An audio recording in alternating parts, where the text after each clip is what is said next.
This is Art Sense, a podcast focused on educating and informing listeners about the past, present, and future of art. I'm Craig Gould. On today's episode, I speak with Tony Karman, founder, president, and director of EXPO Chicago.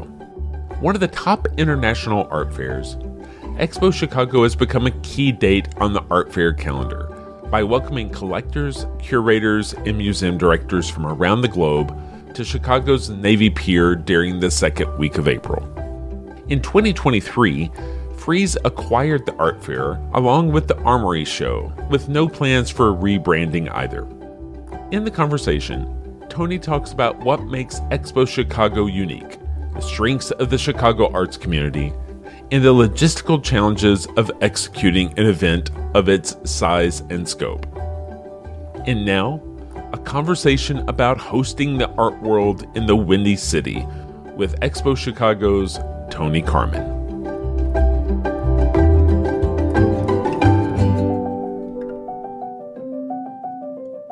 Tony Karman, thank you for joining me this week on the Art Sense podcast. Tony, you're the founder, president, and director of EXPO Chicago, and EXPO Chicago will be coming up soon, April 11th through the 14th. And I guess, Tony, a good place to start in my mind is just kind of the world of art fairs. At this point in the world, there are nearly 400 art fairs worldwide. For those folks that have been to an art fair, they've gone to Art Basel or Miami Beach, one of the Frieze fairs, the Armory Show. How do you manage to differentiate EXPO Chicago from other art fairs out there? Well, I like to say that Chicago, and surely EXPO Chicago, was built on a tradition of Chicago being the first city to host an international art fair for over 18 years, beginning in 1980. So those were different times. Those were different times when there were only 6 art fairs in the world. But that foundation, that tradition is not lost on many individuals. I think the biggest differentiator, to answer your question, is that art fairs are important convening moments for collectors and curators and arts professionals to descend on cities to also experience that rich culture that the city and the region is providing. And I think Chicago does that well. We, from the beginning, have benefited greatly from this collaborative nature of our institutions, our galleries, our artists opening up artist studios. So like the 400 fairs that you mentioned, one of the important moments are, people to convene, explore the city, explore the rich culture that's happening here. And for Chicago, again, I like to say that we look to the world, but we also want to make sure that we're supporting the greater Midwest region, which is incredibly important to the exhibitors that are participating in our fair. The international exhibitors want to reach those tertiary museums and collectors and institutions. And I think one of the hallmarks of EXPO Chicago is we've done our job to gather the greater Midwest, along with the coast, of course. But I think that's what makes us unique. And here we are sitting in the center of the U.S., which geographically is a lovely place to be. Well, that art fair history goes back even further in the 1980, because a conversation I was having with Ann Tamkin of MoMA about the Matisse Red Studio show last year at MoMA. We were talking about how that piece was included in the Armory Show back in 1913. And, I had learned at that point that the Armory Show wasn't just at the Armory in New York. It also traveled to the Art Institute and to Boston. And so I say that in terms of just saying what a long, rich history Chicago has as being part of, a cog in the art world, in particular, what the Art Institute means to, the city of Chicago and, kind of the arts community worldwide. Yeah, I think that, we talk about contemporary art, and if you want to run the clock all the way back, it was the early industrialists of Chicago that traveled to France and fell in love with the Impressionists, which was contemporary then, and definitely not not necessarily as collected. So, a good bulk of what you see at the Art Institute, which is an extraordinary collection of Impressionist work, happened because the early collectors in Chicago were adventurous. And I would venture to say, as it's been explained to me, that many of those Chicagoans then that traveled to New York fell in love with surrealism. And you have many of the leading collectors and pieces that have been donated to the institutions, not just at the Art Institute, but MoMA, that came from Chicago collectors that fell in love with the new contemporary work called surrealism. So, I think that is what has fueled Chicago's place, as you said, in that art fair cog world. And that is, we have extraordinary institutions, not just the Art Institute of Chicago, but the Museum of Contemporary Art Chicago, who the fair has a long relationship with, as well as, I could list 20 more, along with the teaching institutions. And I think that's the other important piece in support of Expo Chicago, is we have leading teaching institutions like the School of the Art Institute and the University of Illinois and Northwestern and the University of Chicago. All those schools generate a significant amount of artistic professionalism, not just artists, but also administrators. And that too factors in, I think, to the success of our fair. I don't mean to, keep going back in time a little bit, but as you mentioned, before Expo Chicago, there was an art fair in Chicago called Art Chicago, roughly from 1980 up until the point that Expo Chicago took off in, I believe it was 2012. My question for you is, what challenges did you face, and what convinced you that there was an opportunity to create a new art fair in Chicago? And what challenges did you face in convincing the public that it wasn't just a rebranding of what was existing there before? There's a lot of facets to that question. I happened to move to Chicago in the early 80s and worked for the first fair in Chicago, which was called the Chicago International Art Exposition. It changed its name and different ownership back in 1990. Well, 1993, there were 3 art fairs competing for what was going to be a place on the newly renovated Navy Pier, because the Chicago International Art Expositions took place in the old sheds, the pre-renovated Navy Pier. So Art Chicago flourished all the way from 1993 all the way through a period of time when it went through a challenge. It had moved off the pier. It was on to actually a tent in Grant Park. And in 2006, it needed to be transferred to the Merchandise Mart. It was then that I started working for the Merchandise Mart as the director of Art Chicago, beginning in 2007. I like to say that brought me back into the visual arts world. I had surely not worked for, but worked with in many roles the old fairs. I was close to the fairs. I know that there's a few of us in Chicago, but I have not missed an art fair in Chicago since 1983. So that's a pretty crazy run. But having worked for Art Chicago, I just saw that opportunity to not just rebrand, but reestablish the fair back at Navy Pier. Back then, I announced in June of 2011 that Expo Chicago was going to begin in September of 2012. And so there was a real calling, I think, to go back to the venue that was built for it, to establish an important list of dealers in a selection committee, to move to a different time slot. The art fair in Chicago was always in May and then April. And, I think that the September slot, goes back to 2012, was wide open and important opportunity.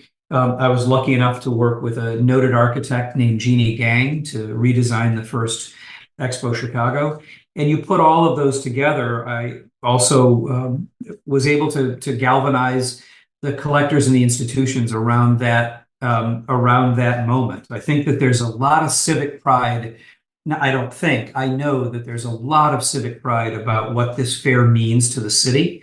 And so with a little tending of the garden and making sure that the stakeholders truly understood what my vision was for the fair was the call.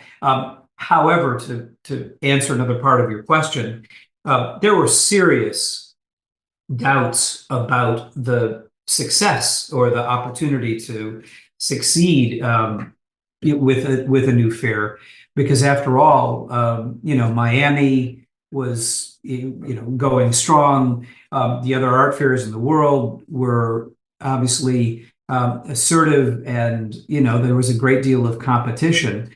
But you take those chances and you hope to establish something that is meaningful to the art world. And we were lucky enough to have a great first year, and great years up until our last fair in September was in 2019, right before the pandemic. So I think that the full arc of the fair, especially those first years, were an important renewal and an important time for Chicago to reassert itself. And when I say Chicago, I mean the greater community. Well, you mentioned COVID. Can you talk a little bit about COVID affected all the industries, but in particular, I think of art fairs as being someplace where, when your proposition is gathering hundreds of thousands of people together in enclosed space, obviously COVID was a bigger problem for an institution like yours than others. Can you talk a little bit about what triage you had to go through to try to pivot? And, are there long-lasting changes that have kind of been put in place? Has it made your organization stronger? First of all, it was a profound impact for me just because of where we sat in the calendar. We had to go through 2 postponements. As an independent operator, we had to work with our original investors and bring on potentially new investors to carry us through that time. We obviously had to go through a staff reduction to actually make it through. We never expected, when we postponed in 2020, that we would have to be off the calendar for 2.5 years. We expected 1, but I think that reemerging in April of 22 in the new time slot, which was the only way we could re-enter into the calendar, was a real coming out in every way. But you retool, you get stronger by virtue of you look at what programming you may have done that you don't need to do. You look at efficiencies. We rebuilt an incredible staff. I think that the Expo Chicago has always benefited from an incredible legacy of great team members, and I'm deeply proud of that. We reemerged with new team members that were energized to rebuild the fair.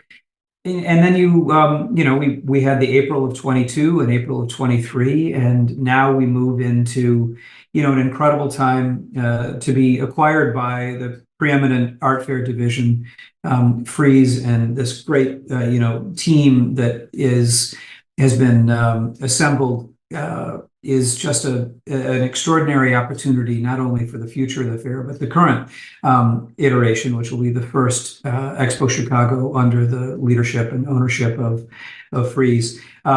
So we worked through the 2 years of the pandemic. We reemerged, we reestablished ourselves in a new date calendar, and now we look forward to the next few years of rethinking our place with great leadership and of working with the Frieze team.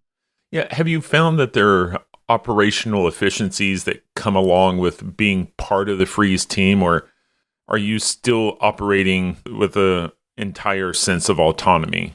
The efficiencies that come with a company like Frieze is not lost on any of us. Their their effectiveness in the cities that they operate fairs is not lost on anyone. With a great list of participating exhibitors, extraordinary programming, obviously the link with the publishing, but most importantly, those efficiencies are now rolling into what is what will be incorporated for Expo Chicago.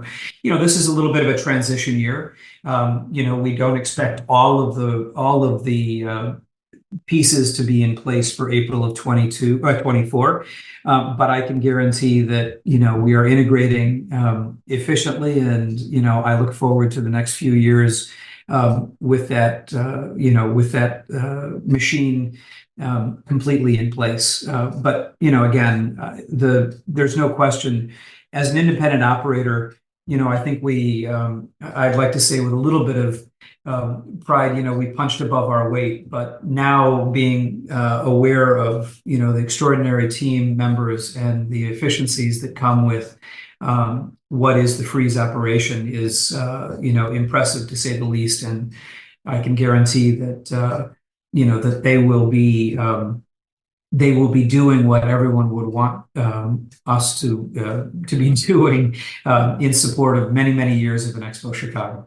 With so many art fairs out there now, like we said, nearly 400, do you find yourself having to compete with other art fairs for exhibitors, for collectors, for sponsors?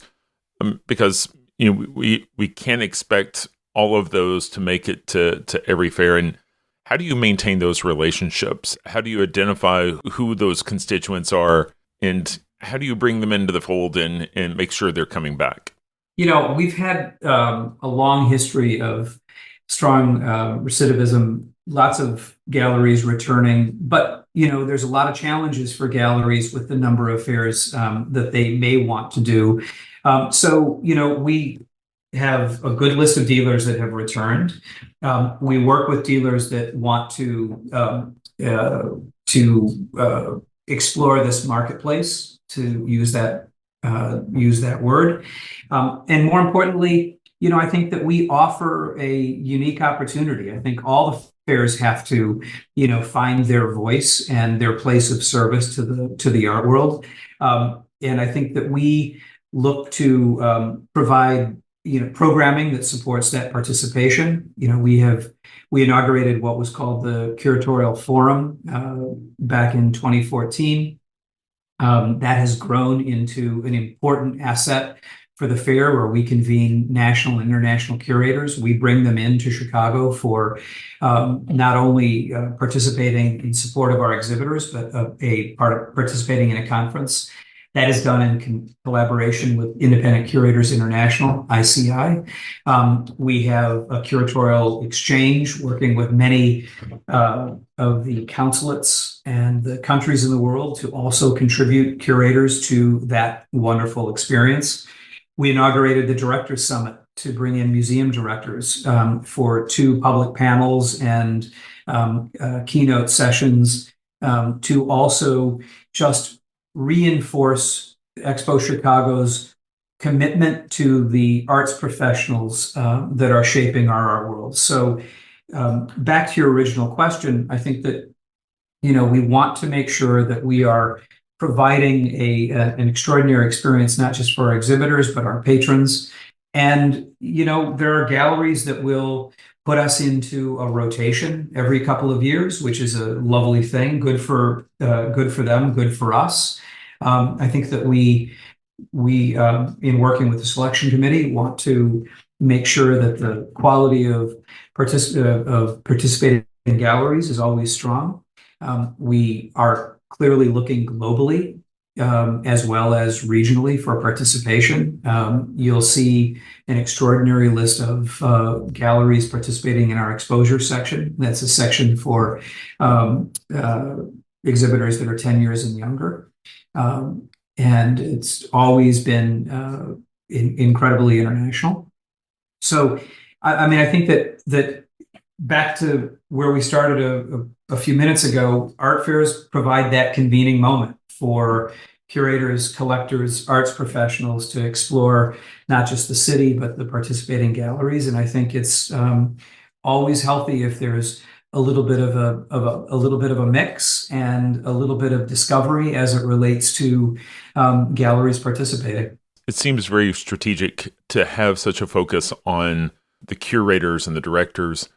Because, I mean, at one level, a fair could just try to peddle to collectors, but for the value of an artist's work to go up, for a gallery to benefit by the increasing value, a lot of times we're looking at who are the collectors that are going to wind up putting these works in the hands of the institutions. And so to have the institutions really brought in, as an active part of the dialogue, seems like a really strategic relationship to try to nurture.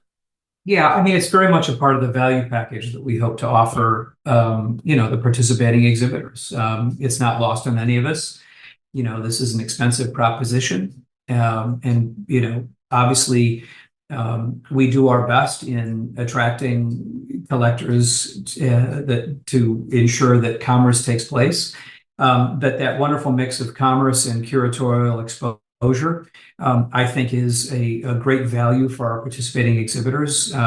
It's obviously a value for even the participating curators in our programming. They get a chance to explore the art world in one great location, but they do it with this incredible collegiality. And I always say, back to the curatorial forum, our legacy is convening over 300 curators over the course of programming. I guess I should do my count. It may be even more than that. And I know that in the course of those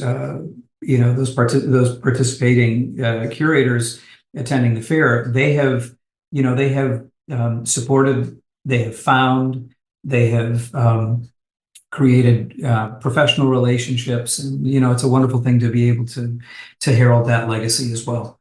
But it all goes back to supporting the exhibiting and participating dealers. I think that it's not lost on us or any of now the being able to work with Frieze. It's not lost on any of us that that we're in service of the exhibitors, who ultimately are in service of the artists that they're showing.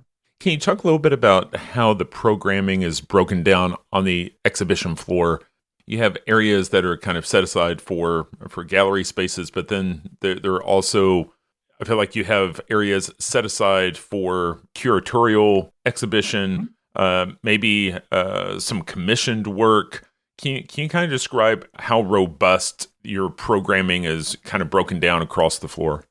Yeah, in addition to the main gallery section, we have exposure, which is the galleries 10 years and younger. We have a section called Profile, which are galleries that have no age restriction, that are doing a solo artist presentation. We have an editions and books section, which has been incredibly well received, working with many dealers working with editions work. We also have a special exhibitions section, and that's typically working with nonprofits or museums. It has been a hallmark of Expo Chicago to be working with institutions, because it provides a different opportunity for a museum or the School of the Art Institute to showcase artwork that could both be sold in support of the museum or presented as it relates to, like, the School of the Art Institute or the University of Chicago, where they curate work from their student body. So in addition to that, we have what's called in situ, and in situ is a section of works that are curated from galleries participating in the fair. We also have a section.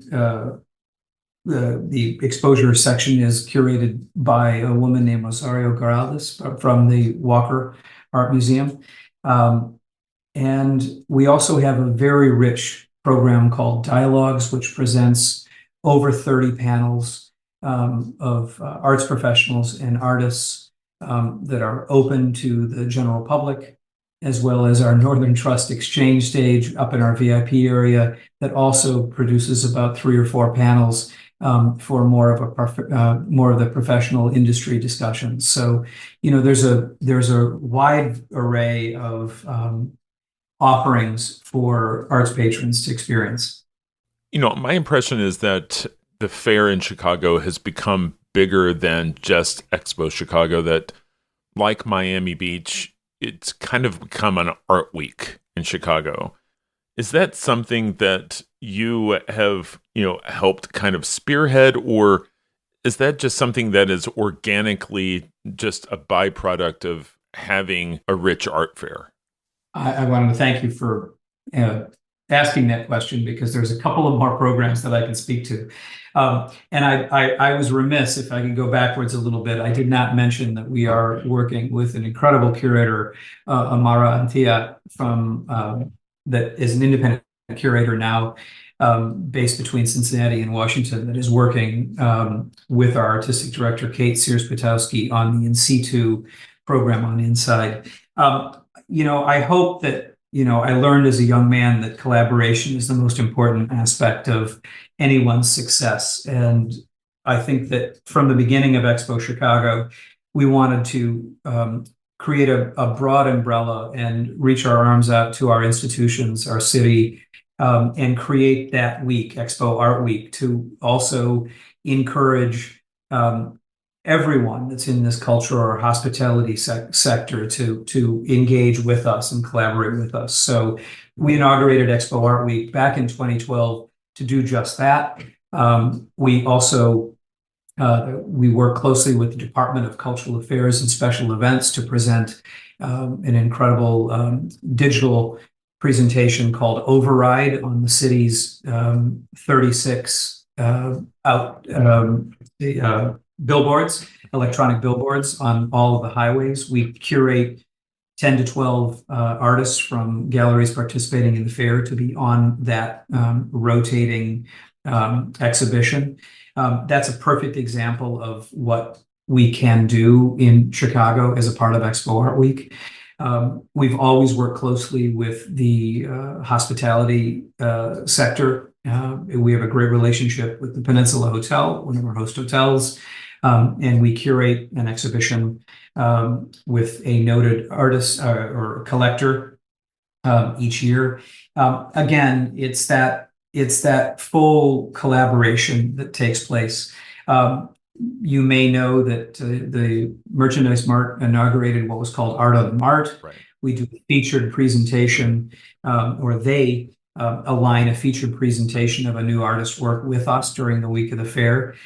We're deeply proud of that alignment. And I'm just scratching the surface of the long list of collaborations that will take place that Chicago has to offer. And I think that's the back to what I had said earlier. That's the most important part. We want individuals that know Chicago or don't know Chicago, those from the U.S. or abroad, to come experience this rich cultural community, along with the offerings, the most important part, the centerpiece, and that's Expo Chicago. And so this is our time to play our civic role, and working with everyone to elevate this rich cultural community. We at this point we are about 2 weeks out, or I'm sorry, we're about 2 months out from the event. Thank you for giving me a couple of months. Exactly. So being a couple of months out, it just hearing you talk about the size and scope and all the constituents, it just feels like there must be thousands of moving parts. What's giving you gas right now, and what are the things that have to come together here in the next 8 or 9 weeks? One of the things I find so interesting about art fairs, from just a logistics standpoint, is that some of these venues are totally used for other things. I think of like the Dallas Art Fair. It empties out an entire building of its tenants and reimagines it as an art fair, right? Yeah. What are the logistics and what are the things that are on your plate that are going to keep you up over the next couple of months? Um, there are a lot of moving parts here. I mean, Navy Pier is 170,000 square feet. We use every bit of that and more, even in the ancillary areas. There will be, dozens of semi trucks of both material. We build a city at Navy Pier, in addition to the dozens of semi trucks worth of artwork that will need to be coordinated to be brought in. So, we're in that place right now where we're finalizing what we're going to be. 2 months out is a pretty critical time. We're finalizing the floor plan, and each of the dealers have gotten their locations, and they're looking to either customize and sending final plans in. All that starts to be compiled. So when we take possession of Navy Pier, end of March, we start to build to everyone's design. In addition to that, we are finalizing, our talks programming. We are finalizing our venues for many of the outside events. We're working with our sponsors on what they would like out of their participation and collaboration with us. We're working with our institutions to make sure that they are, we are coordinated to collaborate with opening up their doors and, to our patrons. And, that's in addition to that, then there's the focus on marketing and ticketing and all the machinery that goes with opening our doors to the public. So, this is that 2 months out moment is, I always like to say this is where we need to stop adding, but lock down what we're going to be and be totally prepared to do all of that right. Although every time I like to say, stop adding, I'm known to add one or two things just because something falls into place at the last minute that is glorious in support of the addition. When you think about the future of Expo Chicago and envision how it might become bigger and better, what would be the constraining factors? I mean, is it square footage or is it just resources? I mean, what is the limiting factors for what the fair is and what it can become? I don't think in this case the size of the venue is actually, I believe, a strong asset for the long-term future of Expo Chicago. We have what is called Festival Hall. I mentioned the size of that hall, but we have areas of Navy Pier that we could always grow into, but we haven't, but yet that capacity is there if we wanted to. I think the most important thing is for us to maintain our relevance in support of the participating exhibitors, for us to continue to provide the value that we want to provide them, and us making sure that we can attract the leading collectors and arts professionals to our city every year. There really isn't, that's the most important aspect here. Finding our place in the calendar. We reestablished our place in April. It's a wonderful time to be in Chicago. And so we just need to lean into the art fair calendar and provide an opportunity for our exhibitors to see the support from the greater Midwest collectors and institutions. I think that, as I said, that's an important aspect of where we want to continue to be. This is a time for us to, especially under the new leadership of Frieze and their division, I think it's time for all of us to be reevaluating many aspects of what Expo Chicago was and can be. And I feel strongly that the future for the fair, given that it's in extraordinary hands with a team of individuals that are focused on maintaining its excellence, I think that we have a lot of opportunity ahead of us. And, I think we have an openness to revision, much of what we have done and reestablish, or I should say, establish some, new programming for the future. We talk about Frieze and what they're able to offer. I guess one question I would have for you is, we talk about collegiality, there locally, but what is it like for you being the director of an art fair? What are the relationships like with the other directors of other art fairs? I mean, do you travel to other fairs? Do you have relationships with heads, or, are these competitors, or do you understand that you're all in the same boat? Speaking for myself, I think I both maintained and still maintain relationships with most all the fair directors in the world. It's something that was important to me. I guess there's always some level of competition by virtue of the fact that we're all looking to be looking to build fairs in our respective cities. But there's a collegiality that can come with that professional cohort.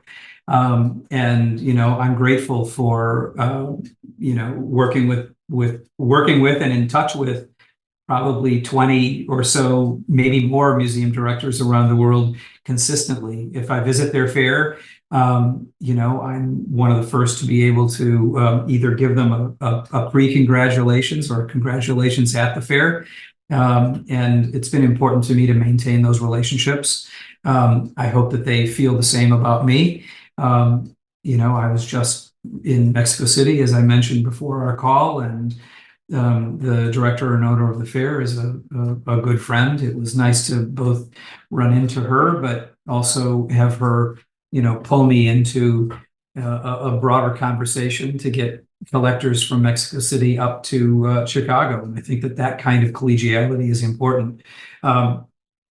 Working with the Frieze team has been extraordinary, because I'm, deeply respectful for the leadership and the directors of the Frieze art fairs. I think we all can look to their excellence, and I surely can learn a great deal from their work. And I've always maintained a good relationship with their leadership and the other leading fairs in the world. So again, I think it's important.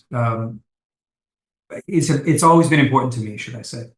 Tony, I really appreciate you being willing to sit down and talk about the inner workings and the vision for Expo Chicago. I encourage folks to travel to the Third Coast this April. So April 11th to 14th at Expo Chicago. Tony, I really appreciate your time today.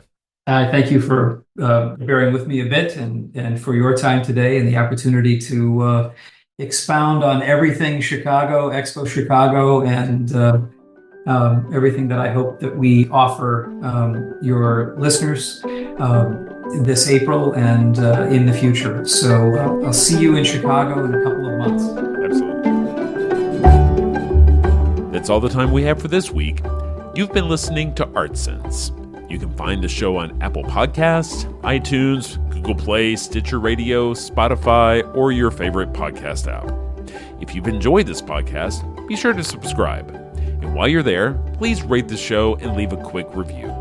Your feedback is the key to other folks finding us. And if you'd like to see images related to the conversation, read the transcript, and find other bonus features, you can go to Cambia.art and click on the podcast tab. If you'd like to reach out to me, you can email me at craig@cambia.art. Thanks for listening.